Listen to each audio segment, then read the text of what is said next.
Hi, this is part 14 and a half of the video series after the accident. Anyway, same night I decided to come back. I'm feeling a little, oh gosh, like I said in the last video, sidelined. But anyway, the one thing I didn't talk about was the first accident. And I kind of was starting to touch base on that, and I didn't get to it. And the first accident that I had, which has been over 10 years, it too was, hey, excuse me, it's getting late, and I'm getting a little tired. But I've got this thought, and I know if I don't do the video now, I won't do it. I had an idea a couple of days ago, and I wanted to do it, and then I just didn't do it. I just didn't get to it. So, I know if I don't do this video, I won't get back to it. So, anyway, my first accident was over 10 years ago. It was a 3-car accident.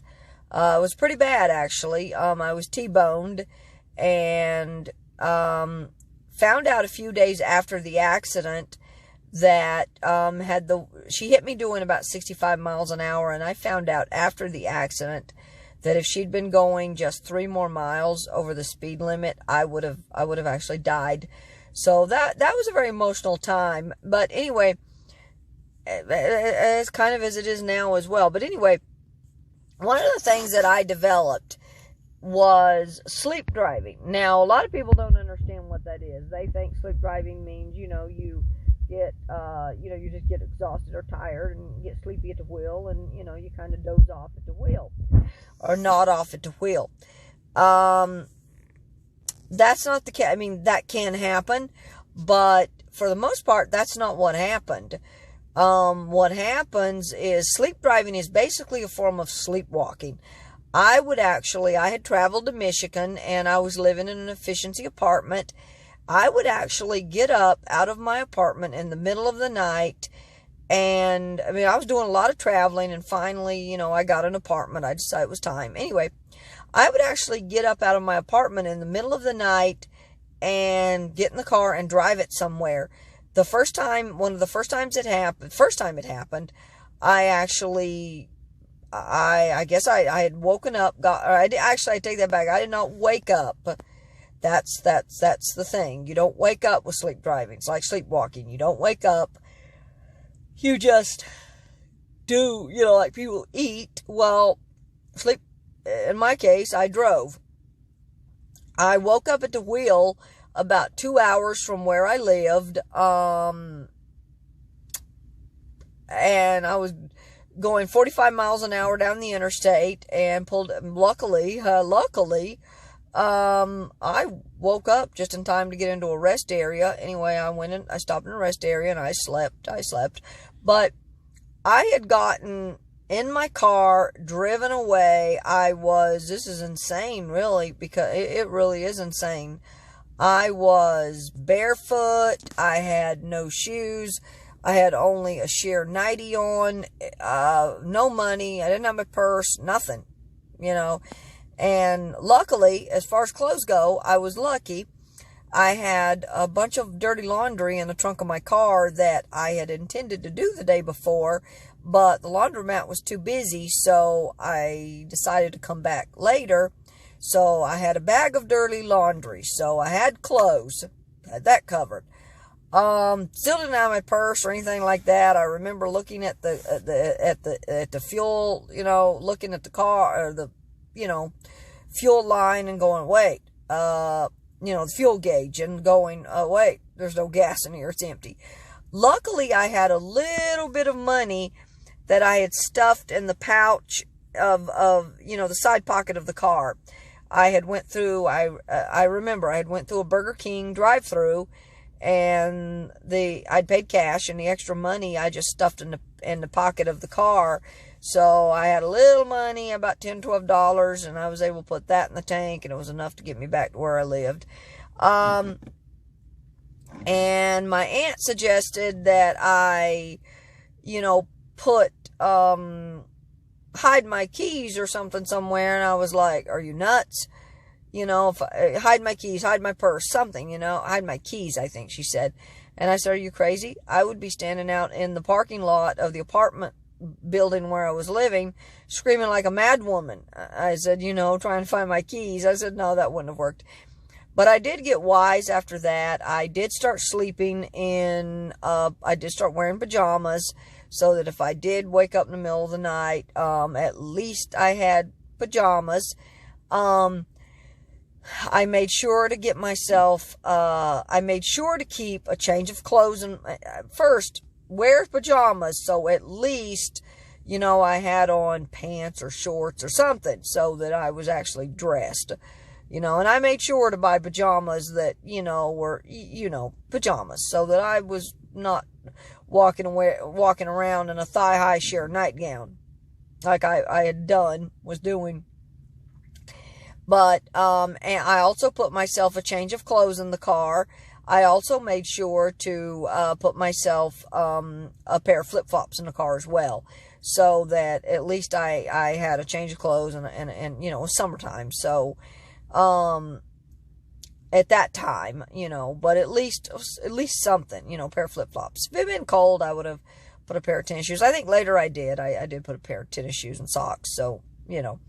But that was one of the things that I did. And I also, I think, took at least one credit card and hid it in the, you know, in the, you know, console of the car so that at least I also had a credit card so that if I, you know, did that again, at least I would have access. I'd at least have enough to get home. Because I don't, you know, because I would get up and just drive. I mean, I just you know, get up in the middle of the night, have no clue what I was doing, you know, would have no recollection of it at all, have no memory of it or anything. And I'd go to bed at night and then have no idea and end up 2-3 hours from home and have no idea where I was. So, and I went through that sleep driving for a while, and finally I started to control it managed to control it by going to McDonald's and getting their iced mochas. It's like eating espresso beans, but it helped. I don't know how, but it helped. And, you know, it helped me to, I guess, get through my day without getting too sleepy, and then I would sleep all night, without getting up and driving places, sleepwalking at the wheel, so to speak. Also, another thing I did was if I drove any distance from my, and to be honest, it didn't matter if I could drive, because the closest I was about 30 minutes away from anything. So, at least bigger stores and from Walmart, that kind of thing, mall, whatever. And if I drove the 30 minutes to say Walmart and I was sleepy, I also learned, you know, that it wasn't good. I also learned that because when it hit me, it hit me. I mean, it would hit me hard. It would hit me fast. And it was like I had to find a place to pull over immediately. So if I came out of Walmart, for instance, and it was only 30-minute drive home, if I was sleepy, I would just get in the car and I would, you know, go to sleep.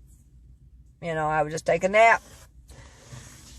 You know, until, hold on, I want to turn the light back on. Anyway, you know, I would just, that's what I would do. You know, it was another thing I did to help control things. If I needed to take a nap, I would just take a nap. It didn't matter where I was. If I was at a Walmart, if I was at at the VG's grocery store, it made no difference. I would just take a nap and you know, and then go home when I woke up. So that was another way I controlled that. And that's one of the things I developed after my T-bone accident. I would just, you know, sleep driving. And that was one of the unfortunate downsides or pitfalls. This time I'm having back pain or more, you know, and I'm having, you know, numbness and such in my hands and arms.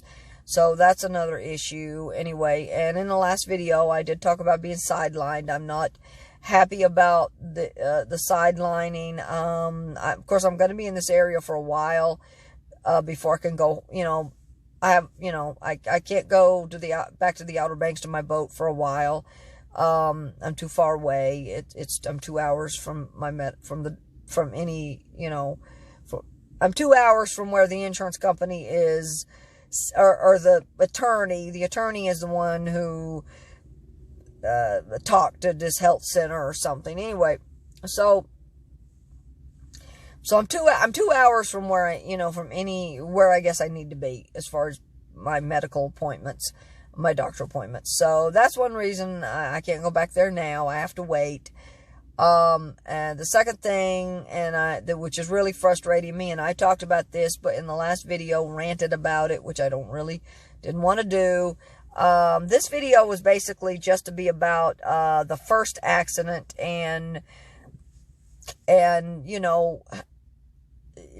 some of the things that happened then. And that was basically one of the big issues was sleep driving. And eventually I did, and it wasn't just the sleep driving. I felt out of it and out of sorts. Like, there were times, this sounds crazy, but there were times I wondered if I was dead or alive. There were times I actually thought maybe I was dead. It was a very weird time. It was a very odd time. It was very, very weird feelings, and felt out of sorts for a long time after the accident. Eventually it tapered off, but I did continue to travel. I just had to adjust the way, I did things. And of course I did live in Michigan for a while, and I had an apartment, whatever. But anyway, but I felt out of sorts for a while, and I did continue to travel through that. So this time I'm really being sidelined, right now, and I talked about this in the last video. Right now I'm sidelined. I'm going to be probably living in the same house with my ex-husband for a while. He's an alcoholic. It's not a good situation. We fight. We fuss and fight. As I said in the last video, as long as we're only around each other for a couple of hours a day, it's okay. We get along fine. But any more than that, we fight, we fuss. It's stressful. It's not a good situation. But right now, that's where I'm at. I'm kind of sidelined, and the doctor thinks I have some degenerative disc issues. If I have that, I definitely need to have a good bed, a good bed I'm sleeping in, as opposed to, a bed in my car or makeshift, whatever I'm doing. I need a bed, and I'm lucky enough to have that. I do have the house, my ex-husband's house, so I'm lucky enough to at least have that. If I had a van, it would probably, I wouldn't, as I said in the last video, if I had a van, it wouldn't be as bad. I could just probably upgrade and find a little bit better bed that would fit in my van, and I'm pretty minimal, on my stuff. I did another video with the stuff that's in the trunk of my car, and no more than I have in the trunk of this car. If I had a van, it would more than fit. I would have a bed and a few bags of clothing and personal hygiene and a couple other things, and that'd be it. I'd have very little in my van. Because I don't, I wouldn't have cookware. I wouldn't have any of that stuff. It would just be basic bed and a few bags of clothes, and that'd be it, So I really wouldn't have a whole lot, And if I had a bed, because if I eventually, when I do find a van or can get a van, I want one that's raised up, not just laying on the floor. I want it to be raised so that I can have storage space underneath. So I would, I'd have plenty of room. Anyway, that said, I don't want to make this video too long. It's just, the only other thing that I did want to talk about was I already had everything. I had already started to kind of plan, or not plan, but kind of maybe get an ideal of how I wanted to plan out my summer. As I think I said before, I would really like to return to Michigan, at least for a little while, for a few weeks. I go to Michigan about once every 2 to 3 years. I love it. I was even thinking about maybe since I got another car, a better car, car with a lot lower miles, Then my last one, maybe even going back out to Wisconsin, Minnesota. I've done that trip a few times over the years. I love it. The other thing I was also considering was I had went to the Baby Iowa 80. I went to the Baby Iowa 80 truck stop in Kinley, North Carolina, and I'm seriously thinking about traveling to Walcott, Iowa, to the big I-80 truck stop. It is supposed to be the biggest truck stop in the world. I've already mapped it. In fact, this was before the accident. I mapped it, and it was only like 800 miles, I think. It's not a huge, I mean, it's, not a big deal, not for me.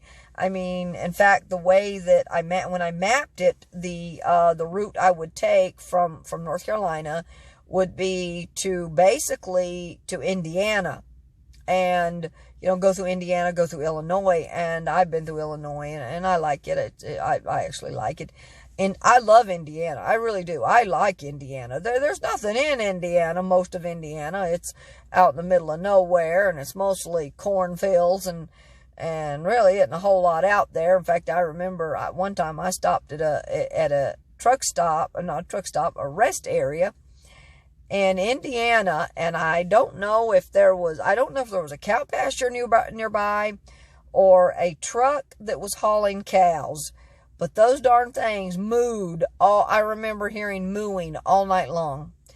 And I remember that about India. It's just crazy. It's crazy the things you remember, but I do remember that. I heard mooing all night long, so I don't know if it was a cow pasture or somebody was hauling cows. I don't know, but I heard that mooing. At first, it was a kind of bothersome. I remember it was a little hard for me to go to sleep at that place because there was just so much mooing. Anyway, and it was like out in the middle of nowhere, and it was surrounded by cow pasture. So who knows? Maybe it was the cows in the pasture. Maybe it was cows in a cattle, in a trailer. I don't know. But anyway, then there's not a lot in Indiana. And then, of course, there's Illinois. And there's not, there's not a whole lot in Illinois either. I mean, there's more, but, not a whole lot. And surprisingly, Walcott, Iowa is not that far. I think it's not that far out of Illinois. So, I mean, I was actually a little surprised because, I mean, I went through Iowa, and I've been through Iowa before, but I went through Iowa. I came down from Minnesota. It was one year when I went from Minnesota to North Carolina, and I went down through Minnesota and then Iowa that way. Can't remember. I-35, I believe, if I remember correctly. Anyway, so I never went the other way. So I mapped it, and Walcott, Iowa really is not that far. I mean, it kind of is, but it's kind of not either. Because once I like Indiana, and once I get to Indiana, I am mostly there. I think from Indiana, at least, I can't remember the exact area in Indiana, but I remember whatever town it was in Indiana, and it wasn't that far. It might have been Indianapolis, but I don't think. And I've been through Indianapolis plenty of times on my way to Michigan, because that's a lot of times one of the routes I take. It was only another 312 miles, 300 miles. That's nothing. So and then like from Peoria, Illinois to Walcott, Iowa is like 120 miles. So it's like a 2-hour drive. So, but from Indiana, about 300. So I'm looking at like 2.5, 3 hour, maybe, not that far. It's really not that bad. Let's see. Hold on a second.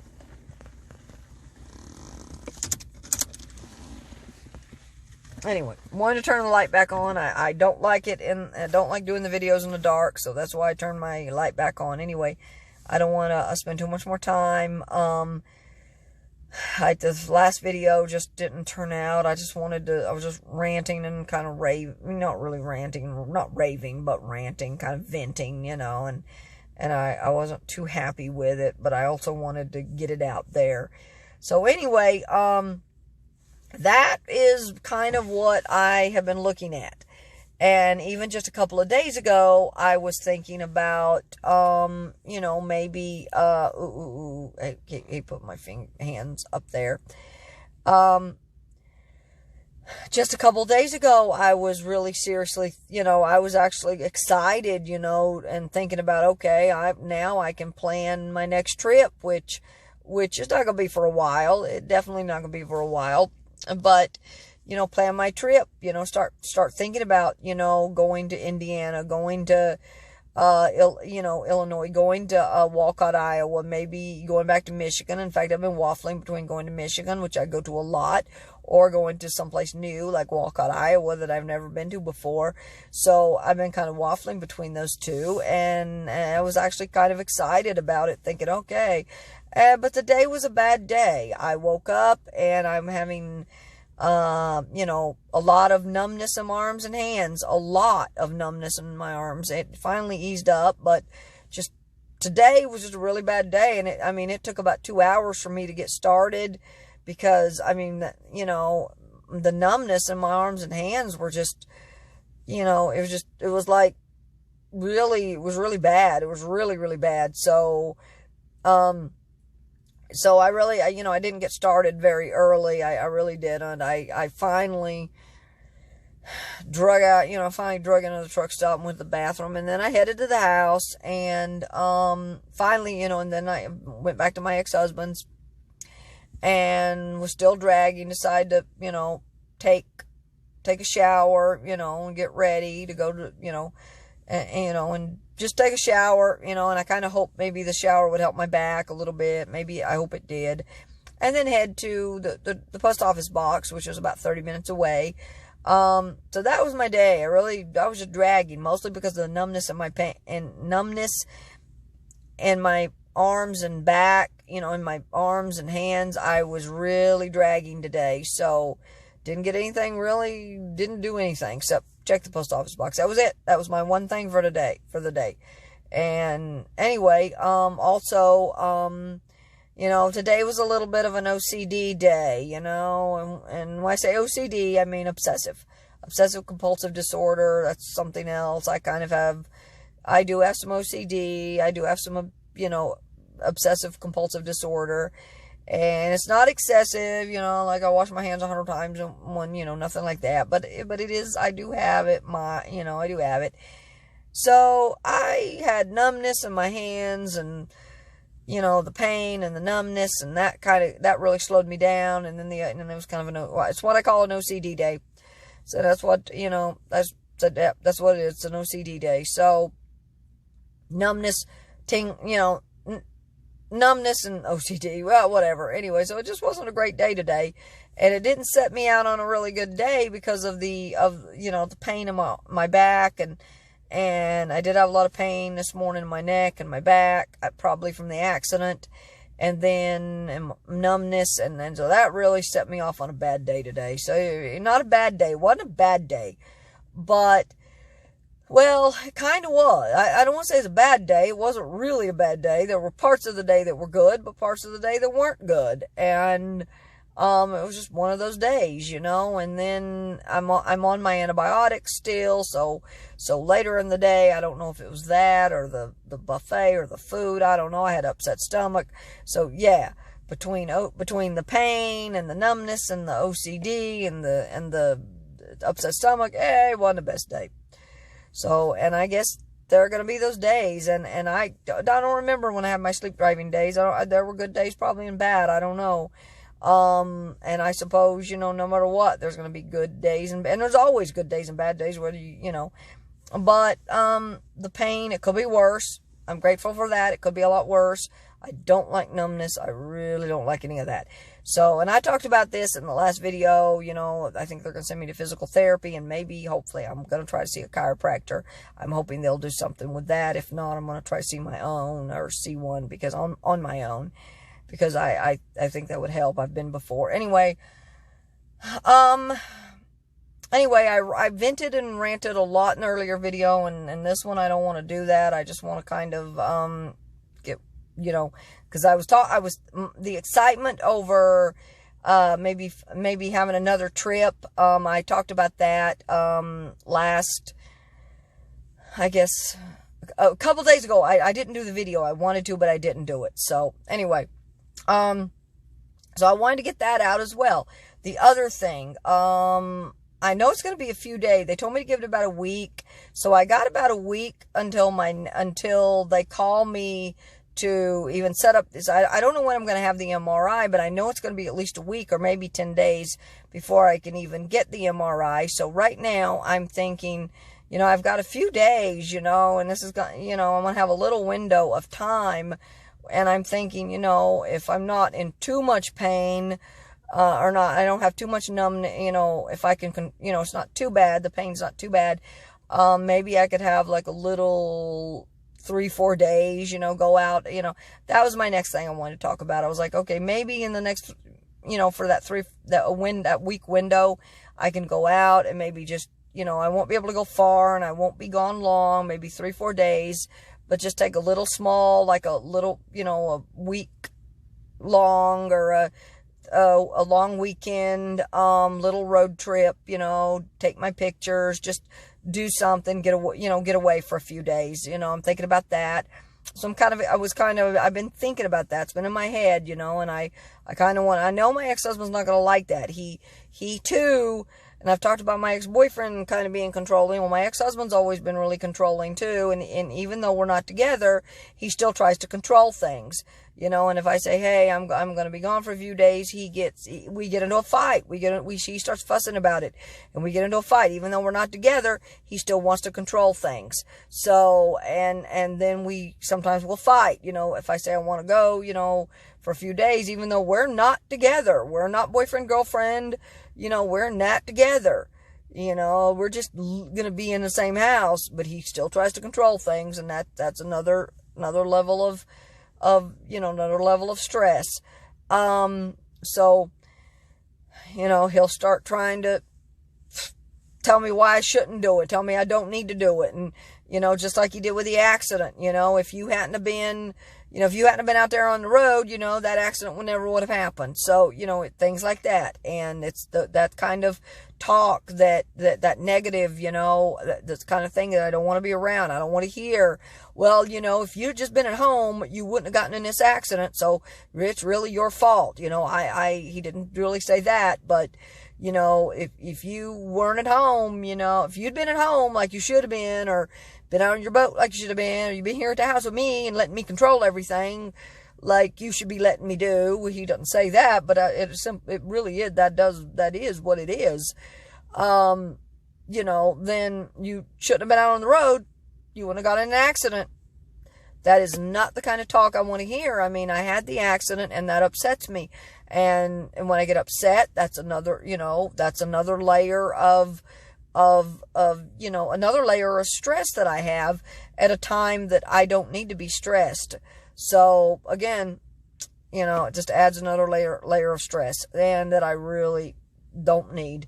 But anyway, that was the other thing. I would like to maybe take a few days to myself until I have to start going back because I'll have to go get my MRI and then go back to the doctor and start physical therapy. Physical therapy will be probably, if it was anything like it was with my ex-husband, it'll probably be at least once or twice a week. So I'll have no reprieve. So that's pretty much it. I do know that in the next couple of weeks, I am going to have to take a business trip to Charlotte.